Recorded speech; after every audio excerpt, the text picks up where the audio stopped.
లోక్సభ ఎన్నికల్లో ప్రధాన ఘట్టమైన పోలింగ్ జగిత్యాల జిల్లాలో విజయవంతంగా జరిగిందని ఎస్పీ సన్ప్రీత్ సింగ్ పేర్కొన్నారు.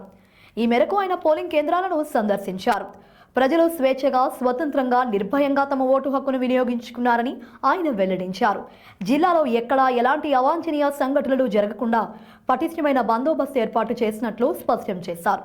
పెట్రోలింగ్ వాహనాలు మరియు ప్రత్యేక పోలీస్ బృందాలు నిరంతరం పర్యటిస్తూ శాంతి భద్రతలకు చర్యలు చేపట్టామని ఆయన పేర్కొన్నారు.